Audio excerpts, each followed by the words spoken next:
Keep stills. That's right, baby. Keep the pressure on them. Keep the pressure on them. Pressure makes diamonds. That's right. You want something great? You keep pushing forward. You don't stay in the same place or you become stagnant in mud. That's right, baby. You know, I've got a message for A.J. Brown. A.J., don't get buddy-buddy with the media. Don't get buddy-buddy with the media. They'll draw you in, and they'll turn you into a villain. If I were you, I'd keep them dudes at a little bit of arm's length here. If you think you can trust those people, do not. They do not have your best interest at heart. If I were you, I would keep a distance because they will vilify you. Keep them out there. Okay? Keep them out there. Don't bring them in here. Let me put this out there to you, and I want to show you what a scheme can do for a player and how shitty coaching in a shitty organization with a philosophy is a prime example of what's wrong with the Eagles right now. Do you know who has been the best edge rusher in the NFL the last 3 weeks? Who would you think has been the best edge rusher in the National Football League over the last 3 weeks? Who's been the best edge rusher? Do you know who that is? Derek Barnett. Pro Football Focus has ranked him the #1 edge rusher. 2.5 sacks in the last 3 weeks. He's 7th in quarterback hits. He's one of the top edge rushers in the NFL. What an absolute statement to how not to coach a guy. And if you're in the wrong system, you don't fit. Guess what that is an indictment of? They had a football player on their team that they could be using now, but they didn't know how to use him. They wanted to use him their way and not the player's strength. Complete indictment on him.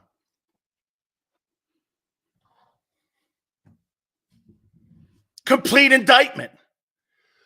When you got a football player that you know his philosophy and you know his style, you know his traits, you know his strengths and weaknesses, you don't plug and play. You do what Jim Johnson did to Hugh Douglas. You make a position. Derek Barnett is one of the best edge rushers the last 3 weeks in the NFL. 2.5 sacks. Leads all edge rushers. 7 QB hits and 15 pressures for DeMeco Ryans, who knows how to use them. How crazy is that? How crazy is that when you're getting nothing from your edge guys? That you would cut a guy who's now becoming a productive player on a potential playoff team and could win the AFC South because of the impact that Derek Barnett has made on their defense. Derek Barnett couldn't do shit in 7 years. Maybe you weren't using him right in 7 years. That's right. Derek Barnett's out playing Josh Sweat. What? How's that possible? You cut a player who is playing Pro Bowl ball now. No, really?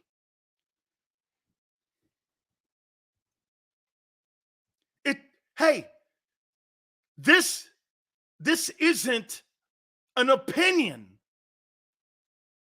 This is a player's production.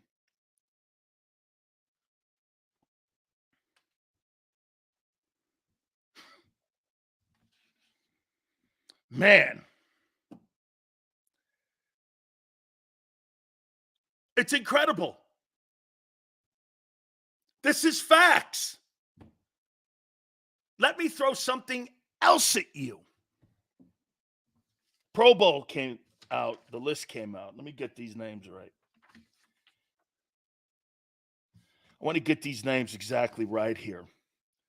This is such an indictment on your shitty general manager's ability to draft anybody.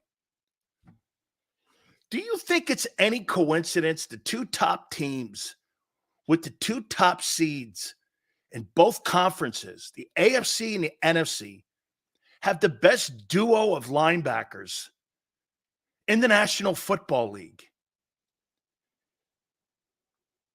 The Ravens have Patrick Quinn and Roquan Smith, both Pro Bowlers. Dre Greenlaw and Fred Warner, one's an alternate and one's a Pro Bowler. And you've got trash cans. Trash cans. Trash cans for linebackers. Do you think there's any coincidence that you have Queen, Smith in Baltimore, Warner and Greenlaw in San Francisco?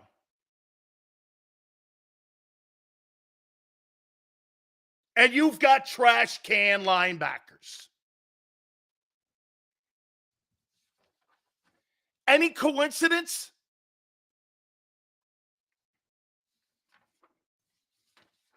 How's that possible? We definitely have coaching problems. Dude, no, you don't. Hey, hold on, Big Marshall, which is why I don't buy the AJ speech. I've lost faith in this team's organization. There you go. That's more like it. And all other Truth fans should be outraged. This team is spitting in our face. Dude, it doesn't matter who your coaches are. They want a type of coach. So if they change a guy out, they're going to change him for a 2.0 version. You know who you're going to hire next year? Brian Johnson and Sean Desai. And you know who you're going to hire after that? Brian Johnson, Sean Desai. And you know who you're going to hire after that? Brian Johnson, Sean Desai. You're going to hire the same people. I heard Tone and Rob on before me. Wholesale changes. Wrong department, dudes. Wrong departments. They're going to appease you by changing people out and putting the same guy in. It's not going to change. Just the names. The only thing that's going to change are the names on the coach's doors. Same style. Same philosophy. Same direction. So when you go, well, we're gonna make wholesale changes. No, you're not. No, you're not. You know what a wholesale change is? Hiring Lovie Smith and bringing his system into Tampa 2 and letting Lovie put a Tampa 2 in. Do you know what happens when you bring a coach? What happens when you hire a guy like Lovie Smith or Todd Monken? What happens when you do that? Do you know what happens? There's a fight for personnel. And guess who has control of the personnel? The coordinators. I need this. I need this. You know what you have in Philly? You'll work with this. You'll work with that. You can't coordinate to the best of your ability under that umbrella. No coordinator. Kyle Shanahan couldn't operate under that. Here's what you're going to use to run your system. That's not how, what did Parcells always say? Hey, if you want me to build a damn thing, let me do the shopping.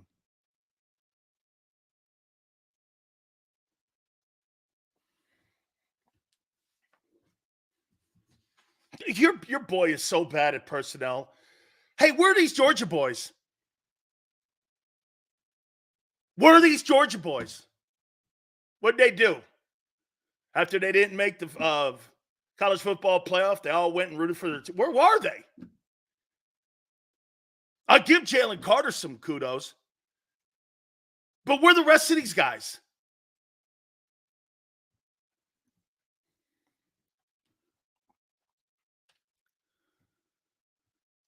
And see, when I point things out to you, you attack me instead of the people at NovaCare. I want you to do me a favor. I want you to read some of the comments on people pointing that out to me and blaming me for pointing it out on what's going on at the NovaCare Center. What's your problem with what I'm pointing out? The facts?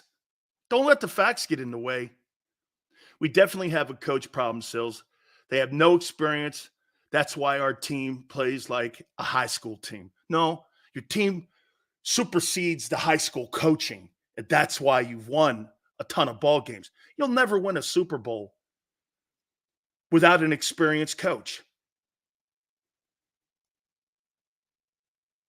I heard something that Tone said, and it was the take of Sports Take. Tone, take a bow here on this. Howie didn't learn how to be a better GM. Howie learned, and I'll add this word, how to be a better conniver. How to be a better bullshit artist. Howie needed to be more insecure. He sharpened his insecure part of his DNA. The more insecure he is, you see it in his actions. And get this. Before we get into the topics here, am I right? I'm probably paraphrasing this, right? Jalen said that it took a lot of courage for A.J. Brown to say what he said. Am I right? Tone, is that a fair assessment of what I heard? That A.J., it took a lot of courage. Why would it take courage for the captain of your team to stand up and say something? Who do you have to have courage with? The media? I wouldn't think so. The GM? The owner? What's the courage? Why would it take courage to stand up and say something that you didn't like if you wear the C? Or maybe you don't wear the C, and that too is a rouge. Since when does it take courage to hold people accountable? And since when does it take courage for the captain of any team to say anything? That's not courage. Unless Jalen means it took a lot of courage to say something against the front office. I'm more convinced now than ever. A.J. Brown used the team to talk to the front office and the coaching staff. He wasn't talking to his players. Courage? What do you mean it took courage? Courage? Courage? Once again, Don't get mad at me. Get mad at your pathetic, insecure football organization. No wonder it's underachieved for 30 years. It's pathetic. You're lucky you had coaches like Andy and Doug in the building. You're lucky. Because they overcame. Dude, at least Andy grew up. You know why Andy had more lateral movement as a coach? Because he grew up in the infant stages of Jeffrey Lurie owning the team. And he really didn't know. That's why Jimmy got away with the majority of the shit Jimmy got away with. Because Jerry didn't really know football that well. Okay? And now that the whole Doug Peterson thing has made that situation. Here are the two most significant years. Okay? Here's the two most significant years in Jeffrey Lurie's time owning the team. Winning the Super Bowl and the day they fired Doug. It has now led to this. And I'll say this to you too, once again. Last year,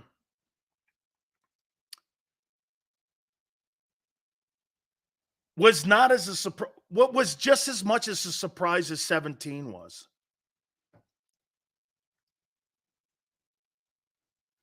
But what you couldn't do was, and what you can't do is, the most important part. You know what you had? You had a really good army. You had a really great group of men. You didn't have a really great general. That's why. The underachieving Eagles. A lot of wins, one title.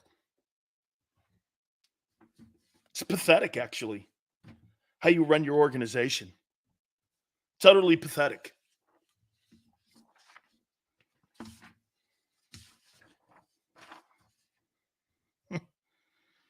Since when does it take courage? Since when does it take courage to speak up for something that's going wrong on the team unless you're... Do you think the players are... Let me say this to you. Don't you get a sense that the players in the locker room are afraid to speak up? Don't you feel that way? That they're afraid. Why should players be afraid to speak up? Get this. Jason Kelce hasn't said anything publicly. How come nobody throws any shade on anybody? You know what? I happen to disagree with AJ on one point. And here's where I disagree. Hey, I didn't have anything good to say, so I didn't want to say anything. Hey, dude, maybe you should start talking some shit. We suck right now. We're not good. We're not getting it done. What's wrong with saying that? What's wrong with being genuine? They walk around in that place like they're on eggshells for a reason. That's Howie. That's Howie. Everyone in that building is afraid of Howie Roseman and how he acts because of the insecurity on what he did with Doug Peterson. They'll get rid of Doug. They will get rid of you. Not for poor production. Look at Derek Barnett.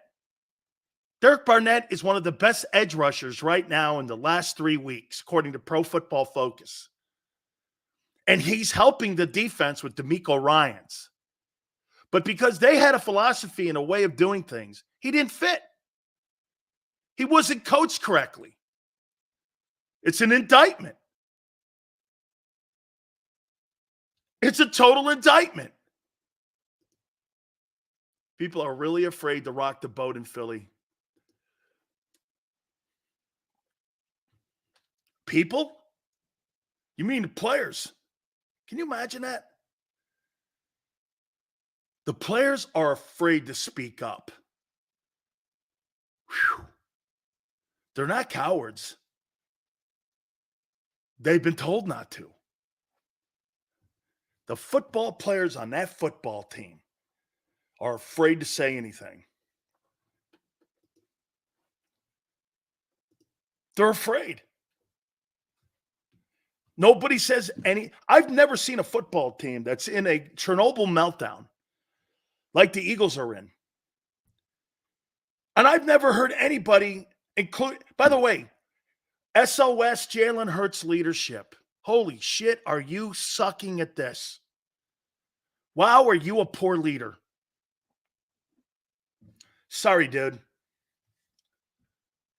Sorry. You're MIA in this.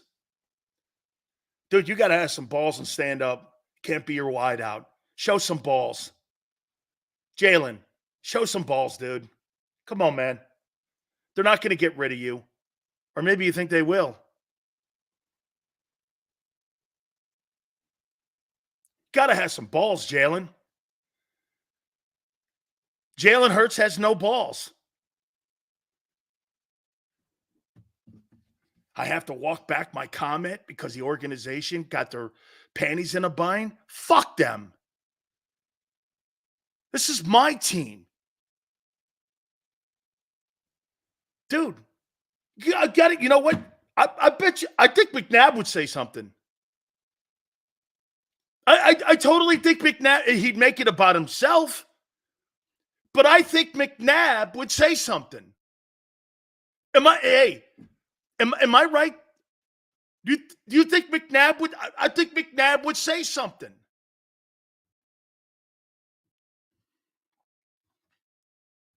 Jalen, this is on you, dude. Leader of your football team can't be your wideout, and he has the target on him now. Okay? Show some balls, dude.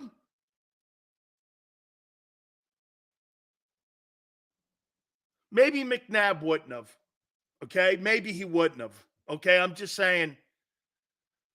Okay, so McNabb and him wouldn't stand up for anything like this.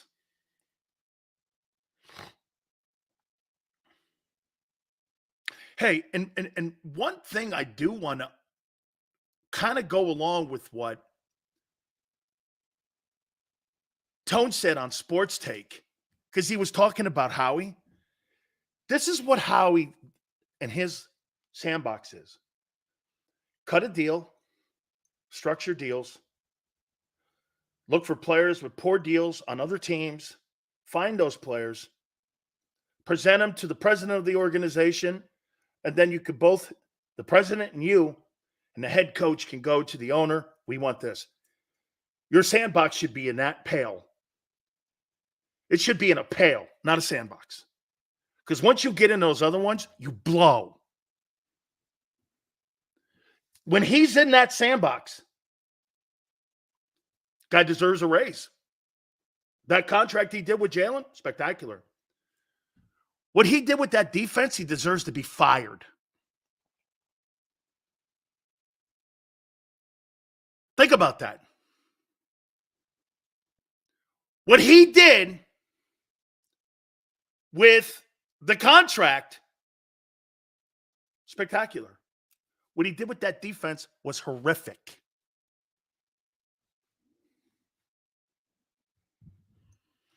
Horrific. I see someone go, the AJ trade was phenomenal. Yeah. He had to cover for the fuck up of Jalen Reagor. Yeah. Jalen Reagor could have been Justin Jefferson. And you wouldn't have had to make a trade. And you wouldn't have had to pay $20 million 2 years ago. You could have got that guy on a rookie deal and paid him this coming year. And maybe you could have used some of that money on your defensive side of the football. Yeah. He can't draft wideouts. He finally got one right out of 50. And the rest of your guys, don't bring these D-Jacks, sure. Okay. The rest of them guys, whatever. There's a reason you've only had one 100 catch receiver in the history of your franchise, because the rest of those guys have been below average or average at best.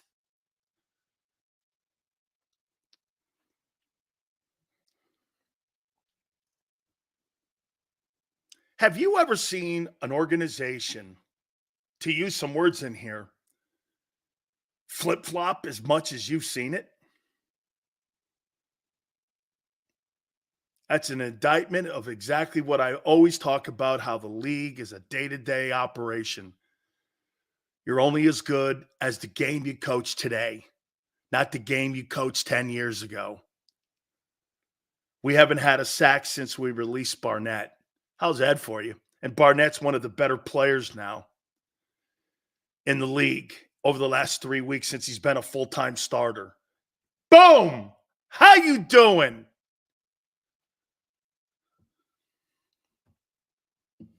Yes, sir. Woo! Gotta love it, baby. Once again, it's funny. I see certain people talking about flip-flopping. You still don't get the league.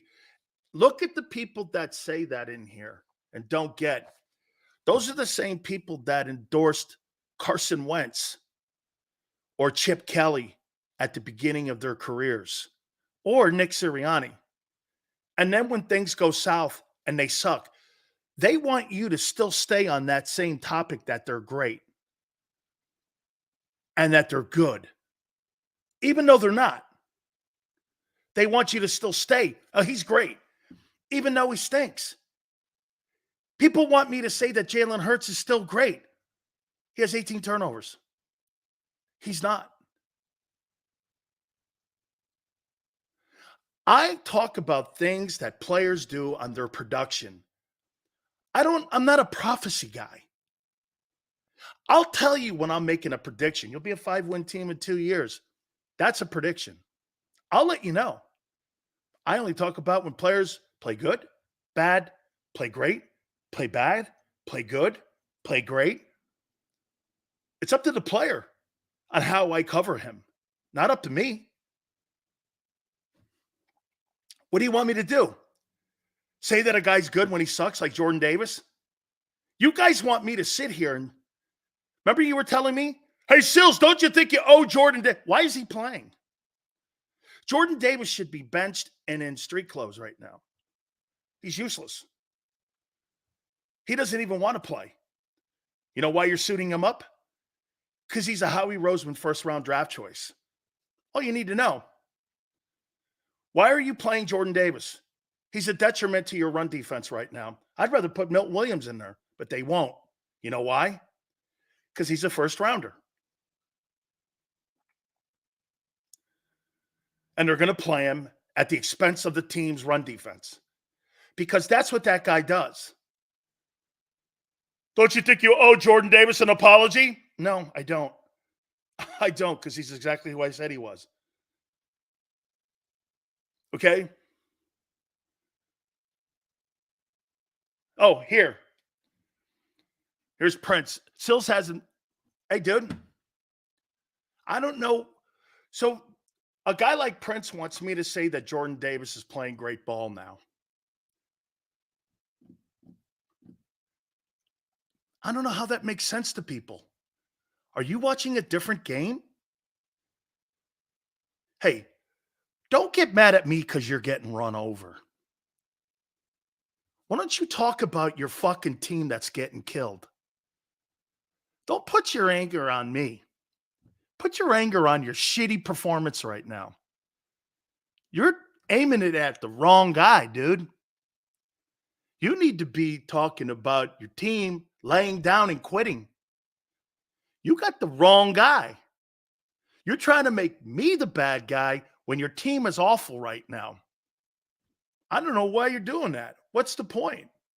This ain't me going out there getting 178 yards or having the shitty Cardinals run for 225 on you. A 3-win football team. Okay?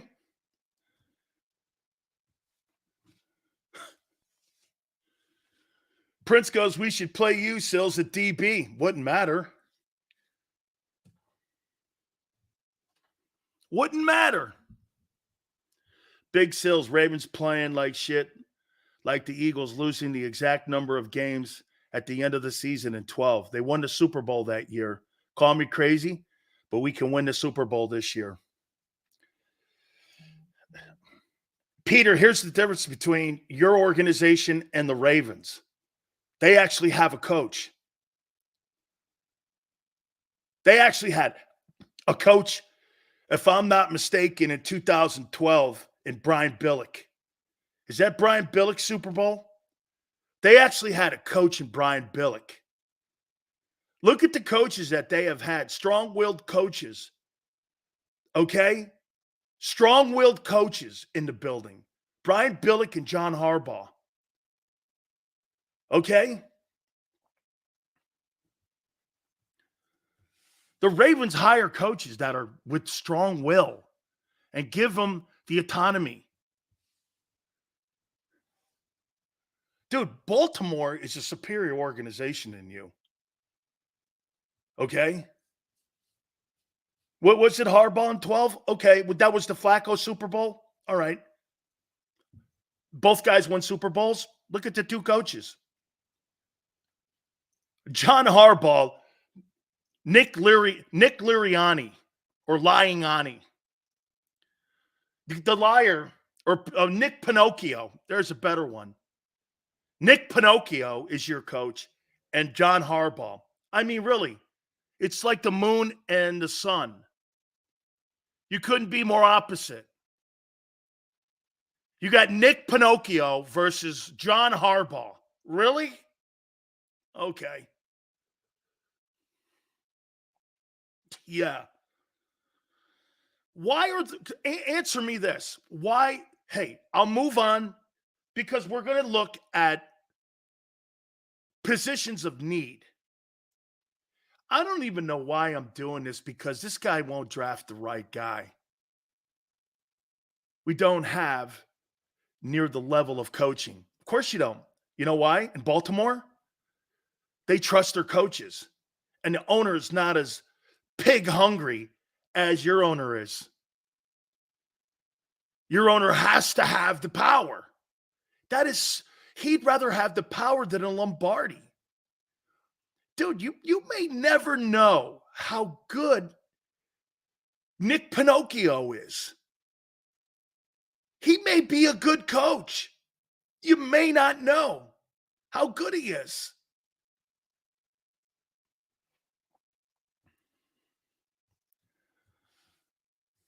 He may not, he may be, you never know. Why are the players afraid to speak up? How come no one in our media asks that question? Why are guys apprehensive in speaking up? And why are the players constantly having to clarify their comments? Hey, Bob Lang, what are you doing? You're hurting the integrity of your players when you do that, when they say something. Don't they get it? Why is it that the players have to clarify their comments and not the coach when the coach bullface lies to you about the play in Seattle? How come he doesn't clarify that? Why is it the players' responsibility to have to clarify their comments, but the coaches don't have to? I wanted someone in our media in Philly to ask Sirianni, why did you feel it was in the best interest to lie about the play in Seattle? And if you're going to use the lame-ass reason that I wanted to fall on my sword for my players and my coaches, then here we are. You're afraid of criticism. You're afraid of constructive criticism. You're afraid of anyone contradicting anybody in that organization. You have an organizational problem, and it's called ego.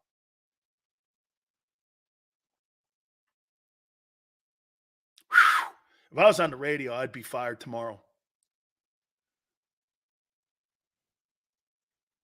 I'd be fired tomorrow. Shit, I might not make the end of the day.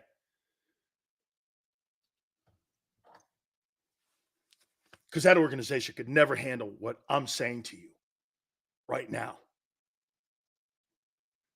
They can't now. Hey, I want to throw this out to Hassan Reddick. Thank you very much for responding to my tweet. I really appreciate you liking what I said. It's not Reddick's fault. Thank you, Hassan. You go over to my Twitter page at Dan Sileo Show. He liked what I said.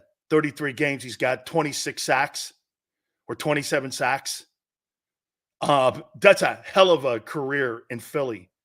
And I say it one more time to you. And I appreciate it because I know a lot of you guys, like Darius and all you guys, are watching, but you're afraid now.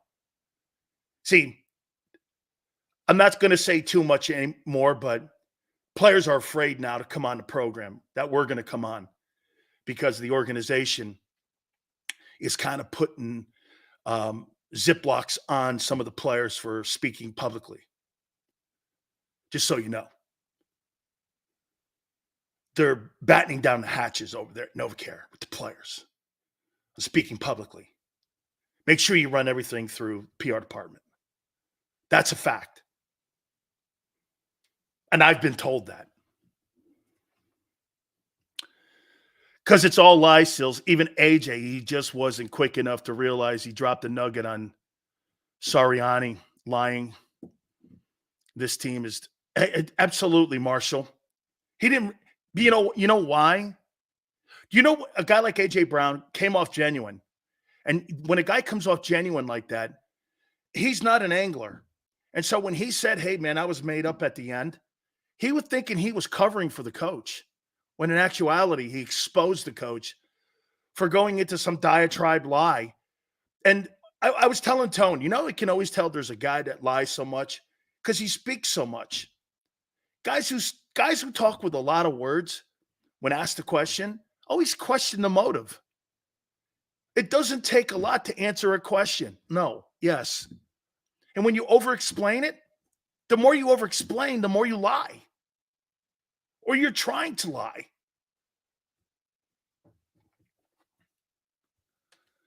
Why are they afraid to speak up? Jalen Hurts said it took courage to act like a leader.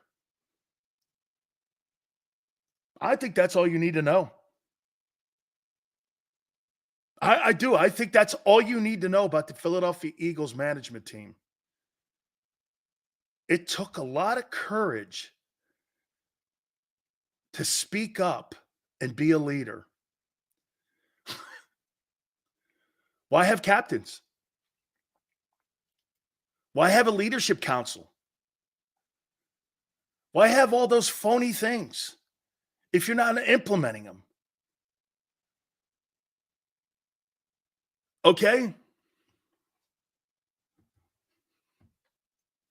Why? The players have been speaking up all season? When? Who criticized who at the podium? Have I ever heard Jalen? Who? Who criticized people at the podium and the coaches? And every time they have said something, they've had to clarify it during the week and walk back. Name me a time when somebody criticized somebody. See, this guy says they've been criticizing. When? Who? Who criticized somebody? Who criticized the coach? Who criticized the player? Especially losing 4 or 5 in that run. Who's been criticizing? What they've said is this: we have to play better. We have to do this. We have to do that. Nobody's singling out guys. Fletcher Cox, what'd he say? Who did he call out? Name him, brotherly. Name a guy he called out. Who did he call out? Did he call out the D coordinator? Sean Desai? Who did he call out? Give me a name. Give me a name that Fletcher Cox said that guy's not playing well. That's made up. Nobody says anything in that place. They're afraid. Because you know what they're afraid of? That general manager has put so many fail-safes on that team. Okay? Called out the leadership. I didn't hear anybody calling any leadership out. That's a vague comment. I want to hear this. Jalen Hurts has to play better. The coach, Nick Sirianni and Brian Johnson, have to be better in game situations. We're not getting to play in on time. We don't even have our personnel in on time. That's to the point. I don't need vague conversation. Vague.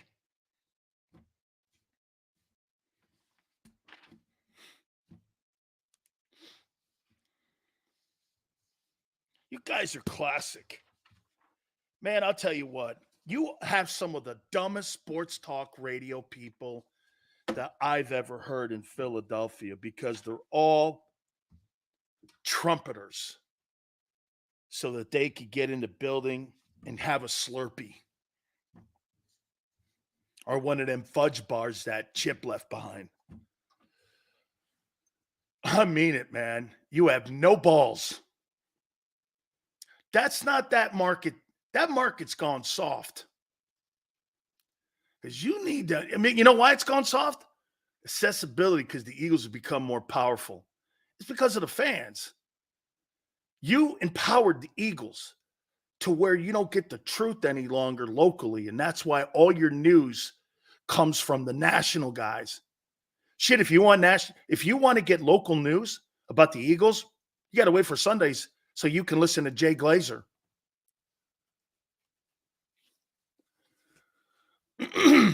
So you can listen to Jay Glazer. He'll break the story for you. Every Sunday, he's got an Eagle nugget. Okay? Dude. Those guys ride the cannoli in that market. I hate it. Not everyone. I'd throw Derek Gunn in that conversation. He does not. Okay? He does not. Happy B-Day, Sills. Thank you. Niners, 9 Pro Bowlers, 12 alternates. Best roster in the league right now. There's no getting around it. Okay? Yeah. Your sports media in Philly rides the cannoli over there at the NovaCare Center. Say anything bad, you get spanked. Jesus, criminy, man. Can't speak the truth because, again, you know what happens? You get certain tools that will come at the guy who delivers the news and who's angry because they're this close to winning a Super Bowl. And what they did was they widened the gap for them not being consistently consistent. You want to know why you can't win multiple Super Bowls? And you don't want to know why you can't put back-to-back teams together where you look like you're a Super Bowl contender? It's because you're incapable of it. This is why I watch your show every day. Got to speak the truth. Thanks for keeping it real. Jeff, thank you for coming here, man. And I love the tag you got there. How is Brandon Ayuk not on the Pro Bowl? 1,410 yards? I know. 1,410 and he's not on the Pro Bowl. Really? Okay. Well, I'm not putting him ahead of CD or A.J. Brown. I'm not doing that. That's a heck of a run there that goes back to the days of the Niners when the Niners had Montana and the young teams. I never thought I would ever say this, man. The Philadelphia Eagles are afraid to have leadership. There's no leadership in that team. You don't have leaders. No, wait a minute. I'll take that back. Let me define that right. They have leaders from within. And the only people they're getting direction from are the guys from within. And they're whispering, oh, everyone, you know what they're doing now? They're whispering. I heard somebody say something. Was it Jeff Kerr the other day? Was it Jeff Kerr the other day, Tone, when he said he walked into the locker room after the Giants win, and it was like you went into a funeral home? It was like nobody was happy. Everyone was quiet. You know what that means? They're whispering because they don't want to say anything loud, because they don't want anything to be heard. You walk into a room that you just won a ball game, that you just lost 3 straight, and it's like walking into a funeral parlor. Why is that? Because they're not happy going to work. They don't like the leadership around them. They're on an island by themselves. They're doing this by themselves. And the only people that can pull themselves out of this is them. They have no help from the coaches, from the front office, from the ownership. This is why they're quick to pull the plug on people, because they don't know what they're doing. It's when you get a good coach in there and you get real good leadership. They've won all these games because of those men. You know how Tony used to always say, they're winning in spite of their coaches? They're winning in spite of their organization. That's where they are right now. And now they're whispering again. This is similar to what you had with Wentz and Foles argument going on in the locker room. It's just a different dynamic. Because then you had Wentz and Foles as the enemies. Now what you have is the coaches and the players as enemies. It's the same fundamental. It's just a different dynamic. Am I wrong? And it split the locker room. You know what's splitting the locker room? Players versus coaches. Before, it was Foles and Wentz. Now, it's the coaches and the players.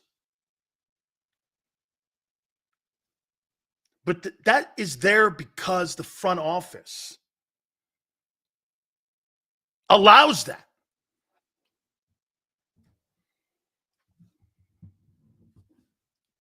That's because they allow it. I want to give you guys a little bit of history here. Do you know how you conquer a nation? You divide the nation. You know how you keep control of a nation? You keep it divided. And that's what the front office does. I think they like this, because it keeps everybody from being critical and afraid to speak their mind. I'm actually starting to think this is by design. Would I be off base? Because you're repeating history again. Because they can't help themselves. Jeff Kerr said something. Tony's the only one that really didn't gloss over it. He's right. They can't keep sustaining success because you know why? They divide the room on purpose to keep control of the players and coaches. It's by design. That's why you have, think about the philosophy you have to build it this way. You have more control of the personnel, you have more control of the coaches, and you have more control of the direction of the team when you divide the locker room. And when you don't give power to the coaches and you control all that, you have more power now than you did during Doug's time. And this is why you can't sustain success. You're going to have peaks and valleys. It's going to go up and down like this. And it's going to be these big swings moving forward. Tone's right. Howie Roseman, he's not a better GM. He's a better conniver on what not letting happen what happened to him after Doug or during Chip. Totally true. You learn a lesson. If I give too much power to this coach is going to want, and I don't want that. I want to have my hands on everything, and I want say in everything. Well, some guys aren't. Hey, this guy thinks hey, when you wear so many hats and you have so many jobs, you thin your talent. What makes really great coaches and general managers great, they know their limitations and they work on their strengths. Not try to play in their weakness, which is drafting. This guy's a terrible drafter. Hey, by the way, like I said a couple minutes ago, how them Georgia guys doing? Are they helping? Nolan Smith has been MIA all year, healthy too, I think. You got another guy, Nakobe Dean, who's like a paper airplane.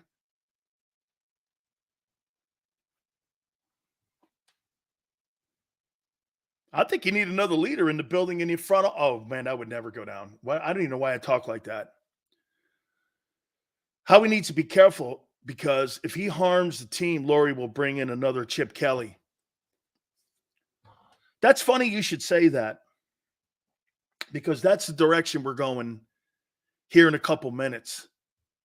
When does it get to a point where the owner changes direction? Now, will the owner do this?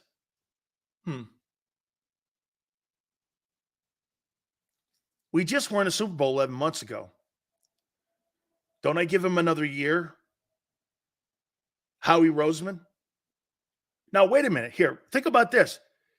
It's either Howie or Nick that goes. I could elevate my son to general manager, keep Nick.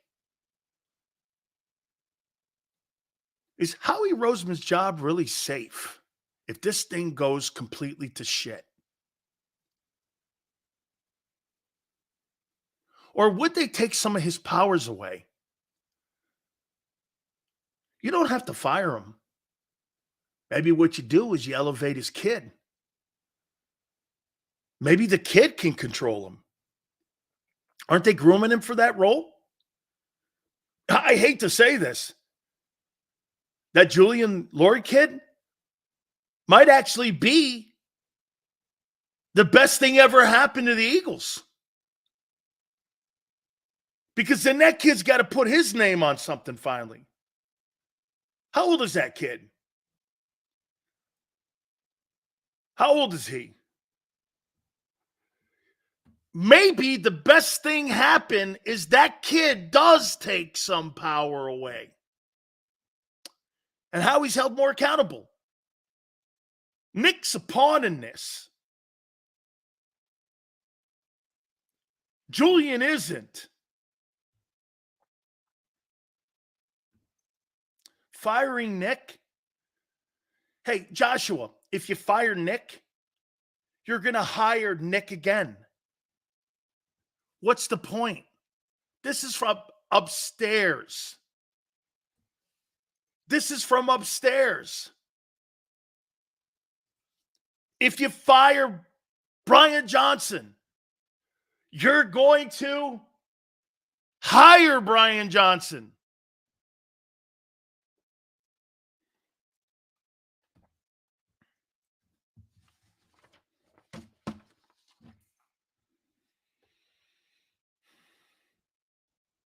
Right? We need to clean house like the Niners did with Trent Baalke and Harbaugh. Too much drama. Hollywood. Yeah, the York family thought that they were going to hang with Trent Baalke, and then they realized that guy just completely blew out loud. And what happened after Jim Harbaugh retired or left the 49ers and resigned or was fired, whatever? He was 41-19-1 when he left with an NFC championship. Walked out the building, mass retirements, mass exodus, poor drafts, and Trent Baalke has been now reduced to getting Doug Peterson water in Jacksonville. That's what he does for a living now. Trent Baalke is Doug Peterson's boy. Go get me a egg and cheese omelet. Go get me a Happy Meal. By the way, bring in your draft papers. I want to see who the guys are on the board. And by the way, do me a favor. After you drop off my Big Mac, make sure you close the door behind you. I'll call you when I need you. That's Trent Baalke's job now in Jacksonville. Oh, yeah. Get a Blizzard, too. Tone reminded me. Give me an Oreo Blizzard. I don't know, man. That thing's on my mind. I can't get that thing off my mind. Speaking of my boy Tone, he's going to join us at 3:30, and we're going to have Jason Cole, NFL Pro Football Hall of Fame. By the way, just so we can confirm it, I put Eric Allen on my list of the 15, and it's been whittled down now. I wonder where Jason went. Did he put Eric Allen on his 15? I talked to 10 people. I believe Eric Allen is going to be pretty close. I'm potentially getting into the Pro Football Hall of Fame. Jason's one of the 50 voters that votes on that thing. So there's a couple guys that I know that have put him on their top 5 as well. So we'll see. We'll see how it gets to and where it goes to. I'll tell you what we're going to do. Biggest needs in the offseason for the Eagles. And I'm going to go draft. Then we'll do free agency tomorrow. There's going to have to be a lot of work here on this team. There's going to be a ton of work that needs to be done. And we're going to switch gears, and we're going to go into that. And I got a list from a couple NFL teams of the top 5 players at the need positions that I think the Eagles are going to have to go into. And I started looking at some of the tape of some of these guys last night when I got the list. So we'll go over that. And again, you got to remember something. You got to remember, think about where the Eagles are going to land in the draft, plus all the compensation picks that they're going to get from last year's free agency batch. They're going to have a ton of picks that they're going to be able to move up and down in many of the rounds, especially in the premium rounds. So they're going to be able to move around. They're going to have a lot of latitude to move up and down in the draft this coming April. So keep that in mind when we do this exercise. All right, don't forget, Tone's going to be throwing out a code word, giving you an opportunity at winning yourself some merchandise and some Hooters gift cards. Great chance for you to do that. You'll see a code word. All you have to do is email us at dansilioshow@gmail.com. We will name the winner on a Football Monday. We will give that name out, and potentially you could be that person as well. Don't forget the great lunch specials we have at Hooters, Monday through Friday, 11:30 to 3, boneless wings, happy hour Monday through Friday, 4 to 6, 6 items, $6. Go to northeasthooters.com. That's northeasthooters.com. And when you roll in, do me a favor, tell them Big Sil sent you. Eat chicken wings, buy Hooters things. Christmas is near, shop, have a beer. Christmas shopping shouldn't be hard. Give your friends a Hooters gift card. This year, stuff their stockings and yours too with a one-size-fits-all gift card. Buy a $25 Hooters gift card and receive a $5 Santa's bonus card. Make it Hooters for the holidays. Eat chicken wings, buy Hooters things. Christmas is near, gift cards are here. Good at Hooters everywhere now. Hooters gifts are always favored.